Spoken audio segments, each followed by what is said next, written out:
Tonight, we're getting new insight into Metro Police's drone program. In just hours, Metro Council is set to debate proposed rules that would limit how police use drones. News 2's Lexi Wilson breaks down those details. Fighting crime from above.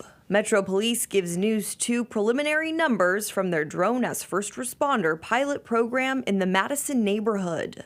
Officials say the drones responded to 360 calls during 30 flight days. 98% of the time, the drone arrived before an officer. The average drone travel time was just 2 minutes versus 15 for an officer. Some of the most common types of calls drones responded to were disorderly people, domestic disturbances, trespassing, and vehicle accidents. I personally have several concerns. I think putting parameters around this is very important. After MNPD launched the pilot program back in May, Metro Council member Sandra Sepulveda introduced legislation restricting when officers can use drones. We never saw a contract, we never saw an MOU, and we never had a public hearing in regards to this pilot program. But in a letter to council members, Police Chief John Drake voiced strong opposition to the original legislation, saying it would greatly limit their day-to-day operations. Now, the amended bill would give Metro Police more flexibility to use drones during criminal investigations.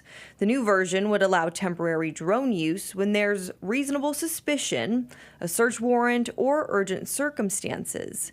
It also spells out how Drone as First Responder could be used if approved.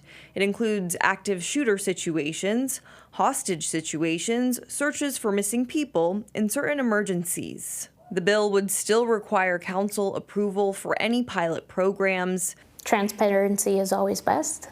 Sepulveda says it would close the loophole that allowed Metro Police to launch their Drone as First Responder pilot program without council approval. When you're doing this behind closed doors, when there's no public hearing, when there's no contract, when there's no MOU, it paints a picture that many of us would prefer not to have, right? And so I think this will be better for everyone, including MNPD. Reporting in Nashville, Lexi Wilson, News 2.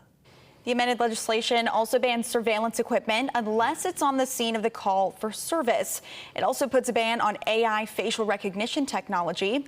That bill is up for a vote at tonight's council meeting. This will be the second reading. The bill will have to pass just one more reading before it becomes law.